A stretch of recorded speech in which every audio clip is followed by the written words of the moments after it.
আপনার ছোটবেলা, আপনার শৈশব, আপনার বাড়ির পরিবেশ কেমন ছিল? সেই পরিবেশ অরিজিনালি আমার জন্ম হচ্ছে মামার বাড়িতে, লেক মার্কেটে 65B রাসবেরি এভিনিউ। সেই বাড়িতে আমার জন্ম। আমার দিদিমার হাতে আমি জন্মেছি, মায়ের মা আর কি। তো তখন দিদি ওই নার্সিংহোম বা হাসপাতাল এতটা ব্যাপার ছিল না। হাসপাতাল হয়তো ছিল, কিন্তু নার্সিংহোমের একটা প্রাদুর্ভাব ছিল না। সেখান থেকে আস্তে আস্তে আমি শ্যামবাজারে চলে আসি, যেটা আমাদের পৈতৃক বাড়ি শ্যামবাজারে। সেখানে আসি, বাবা মা তাদেরই সংসারে আমি আসি।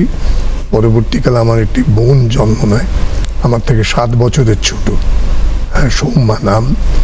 তো যাই হোক, এইভাবেই চলছে আস্তে আস্তে আস্তে। কিন্তু আমি ছোটবেলায় নাটক করতাম, পাড়ায় থিয়েটার করতাম, এবং কি বলে ওই যোগাযোগের মতন থিয়েটার করতাম।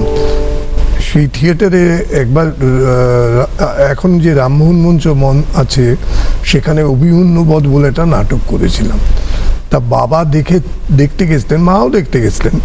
তা বাবা দেখে খালি বাড়ি এসে বলেছিলেন যে না, ও যা করলো দেখলাম, ওকে একটা সিনেমায় নামিয়ে দেবো এবার।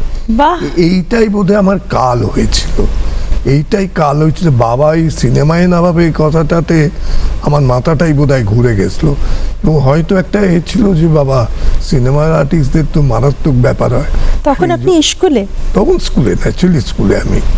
কিন্তু স্কুল থেকে আমি অনেক নাটক করেছি, মুকুট করেছি, আরও অনেক, বিশেষ করে রবীন্দ্রনাথের নাটক করেছি। রবীন্দ্রনাথ যার জন্য বেঁচে আছে আর কি, ওই মানুষটাকে ভুললে তো চলবে না, কোনো মতেই ভোলা সম্ভব নয় একেবারে।